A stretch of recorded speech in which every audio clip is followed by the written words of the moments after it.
Hi, everyone. Today, I want to talk to single mothers. How are you? How have you been coping?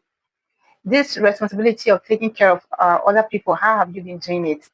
Like, take your flowers. You've been so amazing, strong. If nobody celebrates you, please celebrate yourself. You're doing a wonderful job. I don't know how we managed to pull this together. I don't know how we managed to, to do this. It's not really a task for one person. It's not an easy job. It's not an easy thing. Many people have broken down. Many people have given up. Many people have sacrificed, and some people are doing things that they are not even proud of, just to make ends meet and ensure that the children, are given the best in life. Some people have more than six, five, four, three, two, one. It's difficult. I can really say it's really difficult to, sometimes you have jobs. Some people don't even have jobs. Some people it's businesses, and the businesses might not even be doing well. Some people the job cannot even, fend for take care of these responsibilities, and yet they are able to just push through and juggle with other, responsibilities. I want to ensure that my mic is talking. It's um, ensure that they juggle through other responsibilities to make sure juggle through other jobs to ensure that they take care of the children. It's really not easy. It is the worst. You find that you're always giving. You can't even have anything for your own self. You don't have a life of your own. Everything is being given out. You've been, because there's always a need. And just like I always say, some people become single mother maybe because of the death of a spouse. And so in that case, when you have a death of a spouse, or sometimes the partner is not even responsible. So it's as good as being dead, because I mean the person is not even responsible for their responsibility. They are not taking care of it. So you are the only one doing it. So the person, so you are doing you are taking care of the person's responsibility. So as for some people, maybe it was an abusive relationship.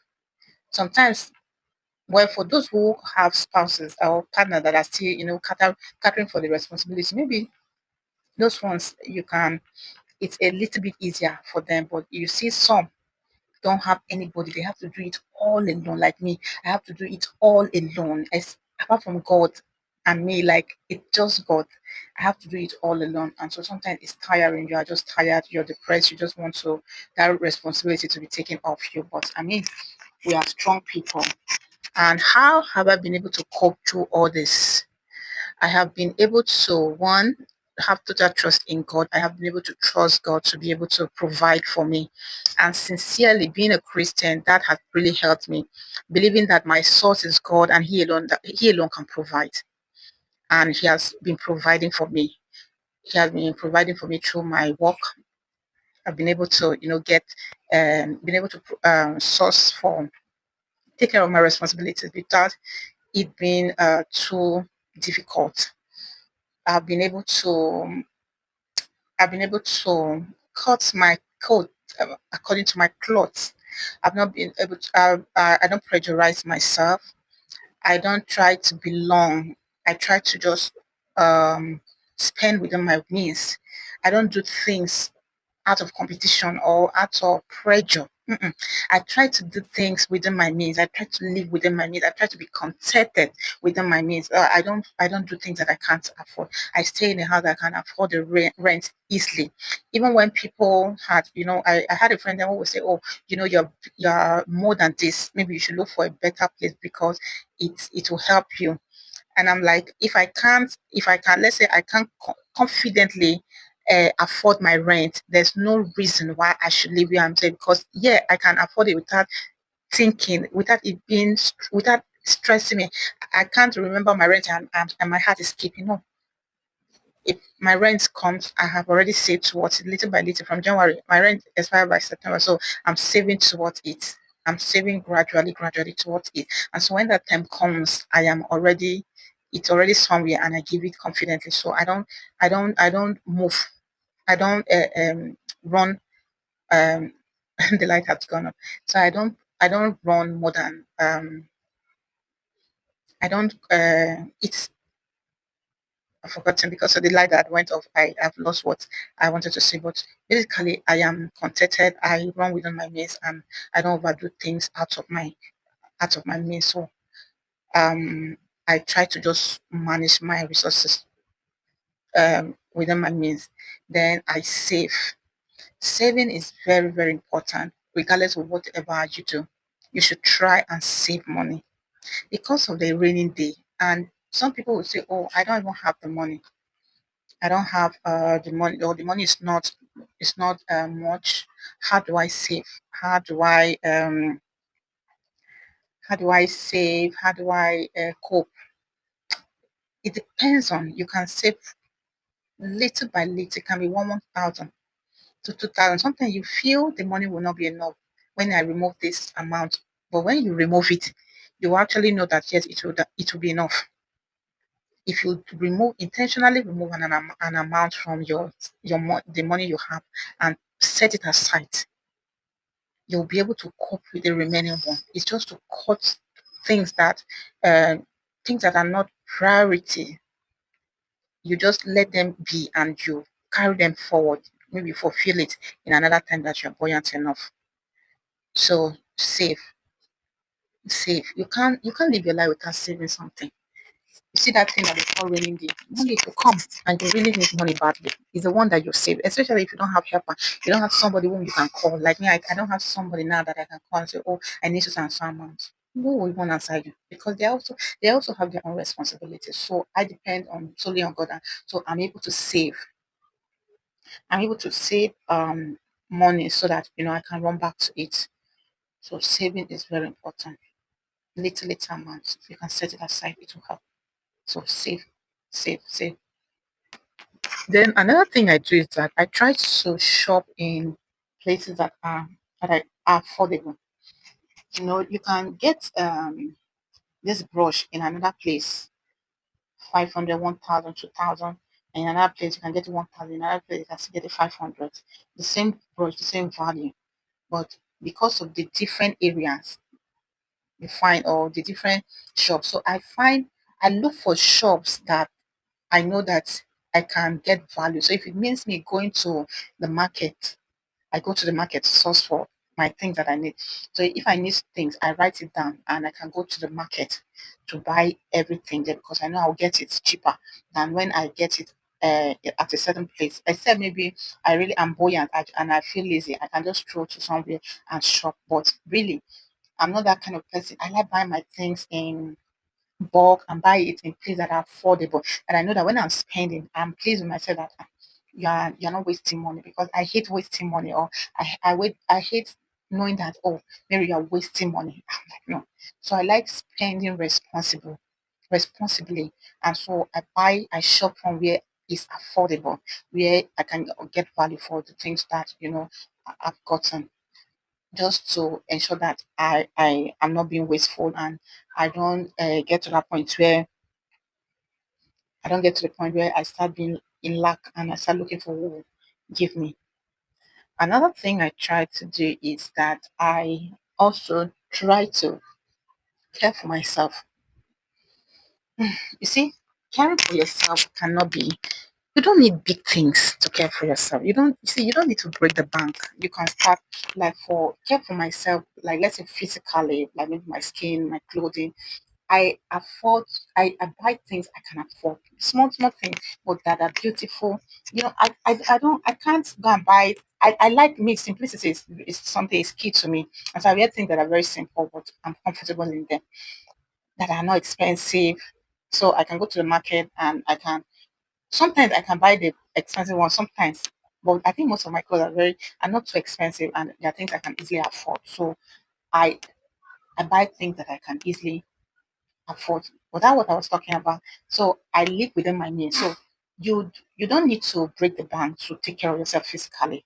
You just need to know the right place to go to and buy what and live within that means. So if it's all like taking care of myself, if I do like physically exfoliation, I do exfoliation. I use this arch and I exfoliate my skin. Arch and lime. I use it. I have a cream that I've been using for more than how many years, and I stick with that. Clothes, I buy the one I can do. I buy, sometimes I go to a manicurist to do my nails. Sometimes I do it myself. I buy the paint and I do it myself. See, I'm not in You see, the nails are looking so I'm even ashamed of it, but because I have to do this video. So sometimes it's not so expensive, but you can still look well put together and tidy.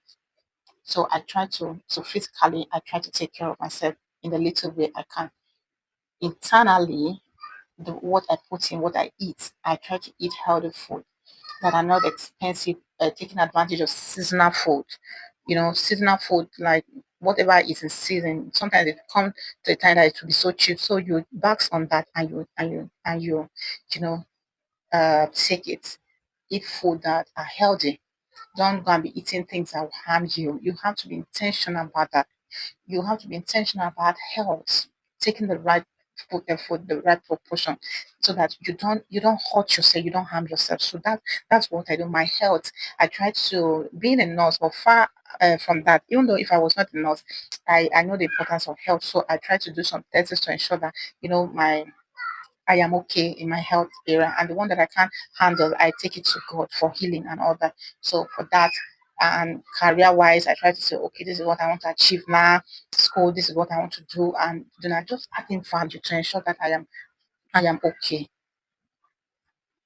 I try to celebrate myself. In celebrating yourself, sometimes I understand that sometimes it can be so difficult to celebrate your little wins, because sometimes you just feel you have passed this level, but it's okay for you to celebrate your little win. It helps you, and it releases some hormones in your body that they feel good hormone. I've forgotten the one that what is dopamine or serotonin that it releases, but it helps you a lot. So when you celebrate yourself, your little wins, what you've achieved, so far, it helps you. It helps you a lot. So you should celebrate. You should celebrate yourself. You should um, do that. Then belonging to a support group. Support group can be like I have a friend that I talk to. She is a kind of support. While I'm also a support system to her, because if she wants to talk, I am always here to listen. And if I want to talk rant, she's always there too to listen. So by so doing, we are helping to release our stress and giving each other hope to continue. So that's what I do. So finding support can be even like a friend that is there, a genuine friend that is there to listen. It can be if you have found a group of people whom you can relate with, you can also join them. And support can be maybe a church. But sometimes when one thing with church that I don't serious somehow like the gossip and the whole lot that goes around that area. So sometimes I just want to stay off when it comes to church. But you see, um, I try to build support with the people I have known for a very long time. So whichever one you find, try to do that. Try to also sometimes we tend to save for other people and we tend to care for other people and we forget we. So take care of yourself. Prioritize you. You matter in the whole of this thing that is happening. Prioritize you, because if you don't stay healthy, you can't take care of your children. You can't take care of other people. So you should matter. So care for yourself. Prioritize your health. Prioritize your peace. Prioritize who you allow to come into your life. Set boundaries. Um, do not give space for toxic people to be in your life. Do not give space for toxic people to be around. If it's family member, cut them off and just be healthy, because I don't know. It's so important to me the way I live, because I'm in the point where I am healing, growing, and all that. So sometimes it's difficult. There are a whole lot of emotions that come into play, and so if you are not coming to help manage this energy or emotions that is happening around me, you want to add to it. I would like just cut you off if we can't meet an agreement, and that's why I am selective of who I allow into my life, even in relationships, so that you don't come complicate issues for me.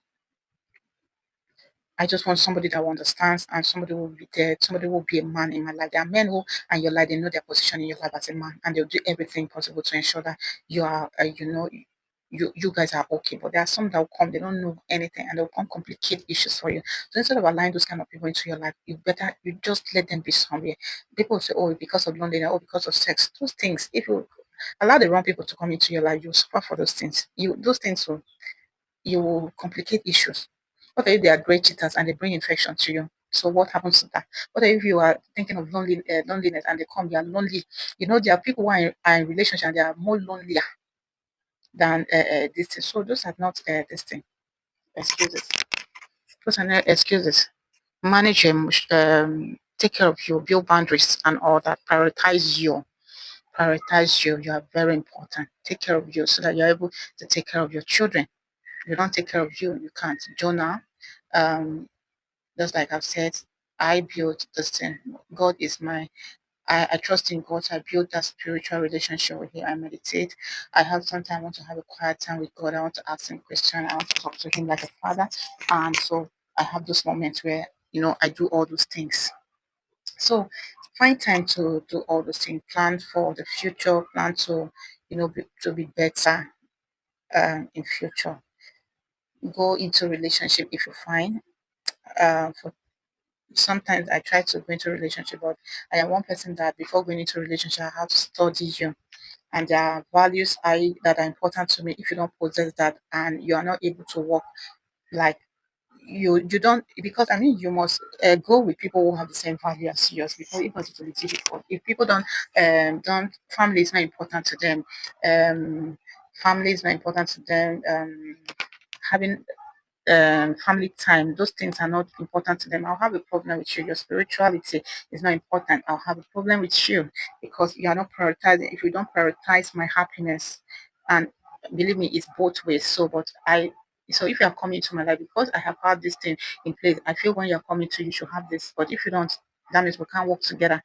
The Bible says can still work together, except there be in agreement. So if you don't have it, no, you can. If you treat me like a shit and you are verbally or emotionally abusive, you can't be in that kind of a relationship, because I mean I am too grown, too mature to start managing some certain things. Yes, that's not going to happen.